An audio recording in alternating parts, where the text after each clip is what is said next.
What if I told you I already know who's going to win the 2026 World Cup? That somehow I cracked the code and figured out the future before anyone else. Well, I would be lying, because predicting the World Cup is basically impossible. But what if the answer isn't in the future? What if it's hidden in the past? So I analyzed every World Cup winner from the last 30 years. Their teams, players, rankings, age, experience, and what I found was a pattern that appeared again and again and again. Every 4 years, millions of people ask the same question. Who is going to win the World Cup? Reporters and journalists gather to discuss and debate their opinions. Every time we hear the same predictions. France, Spain, Brazil, Argentina. But most of those predictions are based on opinions, not evidence. So I decided to build a profile of a World Cup champion. A profile based not on opinions, but on traits that repeatedly appeared among the winners themselves. To do that, I looked at 6 different factors. FIFA ranking. A classic. If a team is truly among the world's best, its FIFA ranking should probably reflect that. ELO ranking.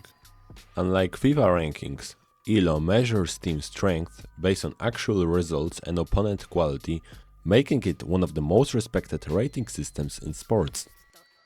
A world-class player. Almost every great team has a superstar, but how important is having one when it comes to winning the World Cup? Squad age. Too young and you lack experience. Too old and you lack energy. What is the average number of a winner? World Cup experience. Maybe having been there before really matters. Recent tournament success. 4 teams that reached at least the semifinals of the most recent World Cup, Euros or Copa America. Some of these factors turned out to be incredibly important, others not so much. So let's put every World Cup winner since 1994 to the test, and one by one we'll see which traits consistently appear among champions. Then we'll use the same criteria to eliminate the contenders for 2026. And by the end of it, we should be left with a team that most closely resembles a World Cup champion. Let's start with the most obvious one, FIFA ranking. If you're going to win the World Cup, surely you have to be one of the highest ranked teams in the world, right? At first glance, the answer seems to be yes. Most champions were ranked near the top, but there also were these two, France at 18 and Italy at 13. So while FIFA ranking isn't perfect, it clearly isn't meaningless either. A few champions managed to win despite being ranked lower than expected, but every single winner since 1994 was still inside the top 20, which means that for our purposes, being in the top 20 is a must, and that immediately knocks out 26 teams from this year's contention. The next test is ELO rating, and it starts to tell a much stronger story. 7 of the last 8 champions were ranked inside the top 7. The only exception was Brazil in 2002, but that exception comes with a bit of context. Brazil had gone through a surprisingly poor qualifying campaign, which dragged down their rating. Despite being ranked 17th, they were still widely considered one of the favorites heading into the tournament, thanks to a squad featuring Ronaldo, Rivaldo, Ronaldinho and Roberto Carlos. That suggests that a high ELO isn't a guarantee, but it's about as close as we've come to finding one. So for our model, a place inside the top 10 seems like a reasonable requirement. And just like that, even more contenders are eliminated. So far, the model passes the eye test. None of the major favorites have been eliminated. But now, let's dive into something more interesting than just team ratings. How important is having a world-class player? I don't mean just a star. I'm talking about one of the best players on the planet. Because here we can also notice a pattern. The 1994 Brazil had Romario. France had Zidane. The Brazil again with Ronaldo and Rivaldo. Italy had Cannavaro, who played an outstanding tournament and was widely regarded as the best defender in the world. The 2010 Spain had Iniesta and Xavi, two best midfielders in the world. Germany in 2014 didn't really have a superstar of that caliber, but they made up for it with an incredible collective, featuring world-class players like Neuer, Lam, Müller and Schweinsteiger.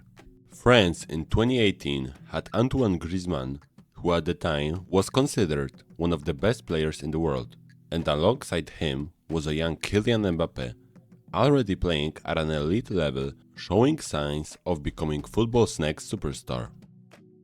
Then of course came Argentina, led by Lionel Messi.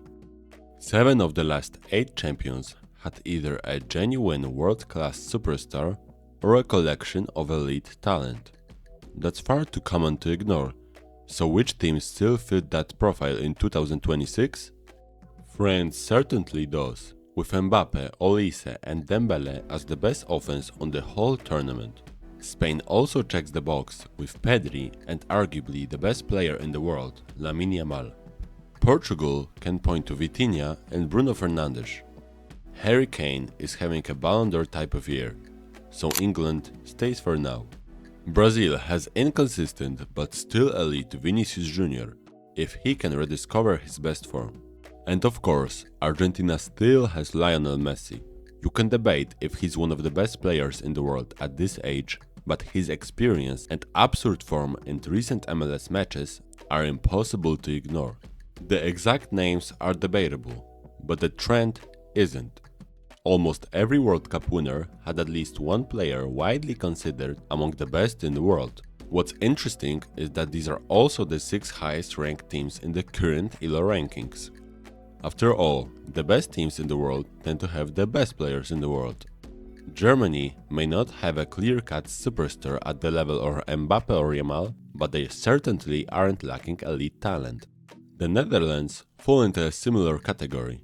Van Dijk brings the needed experience and leadership, while De Jong continues to be one of the football's most respected midfielders. You can't count them out that easily. Colombia is another interesting case. Luis Diaz is coming off the best season of his career, and some would even argue he's the best left winger in the world. You also have to mention Luis Javier Suarez, who just had a monster season at Sporting, scoring 28 league goals. Ecuador, however, is a little different. While they have a strong defense with Pacho, Hincapié and Caicedo, they lack the kind of elite offensive talent that has constantly appeared among recent World Cup champions. So rather than eliminating Germany, the Netherlands or Colombia based on a subjective category, we'll only remove the team that clearly falls short of the standards set by previous champions. Ecuador is out. The age. That's the average of a World Cup winning starting 11. After analyzing all of the starting 11s from the World Cup finals, I noticed one thing. Champions are built around players in the absolute prime of their footballing careers. The 2090-94 Brazil, a squad built around players in their prime, with a 28-year-old Romario leading the way as its superstar. Only one player was younger than 25. The average? 28 and 4. A 98 France, a team built of stars like Desailly, Thuram, Petit, Zidane, all below 30, either in or approaching their prime years. The average?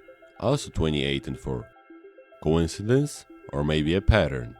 Let's look at the next winners. With Spain and Germany, we can see a very similar profile.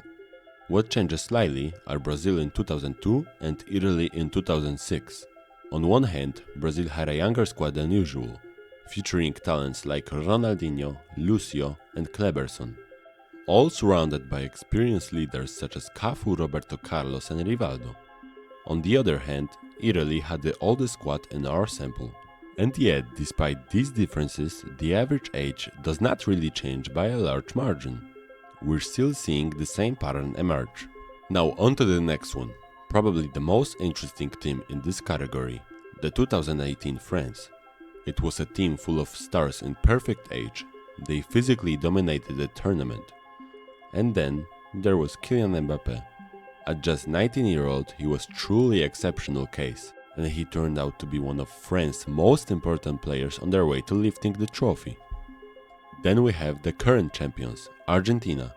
Their average age, 28 and 4, exactly the same as Brazil in 1994 and France in 1998. But this average was built in a slightly different way.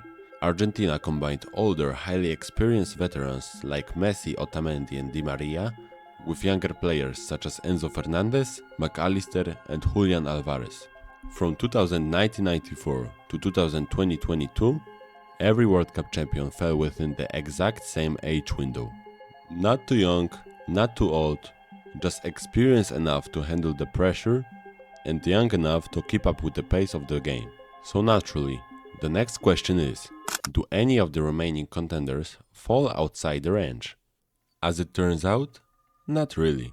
By using projected starting 11s for every team, Argentina sits at 29th and 7th years old. Technically, just outside the range, but only by a tenth of a year, with almost a 40-year-old Messi increasing the average. France coming at 26 and 9, Spain at 26 and 4, Brazil at 28 and 8, England at 26 and 8, Portugal at 27 and 8, the Netherlands at 27 and 6, Colombia at 29 and 4, and Germany at 28 and 3. Every remaining contender looks remarkably similar to previous World Cup champions when it comes to age, which means that, unlike previous categories, age won't eliminate anyone, but it confirms that the remaining teams continue to fit the profile. Since 1994, almost every World Cup champion had at least 4 players who had already appeared at the previous World Cup in their starting 11. So how do the 2026 contenders compare? Colombia is the only remaining contender that failed to qualify for the most recent World Cup in 2022. As a result, they lack the kind of recent World Cup experience that every other team on this list possesses. And for that reason, Colombia is eliminated from contention.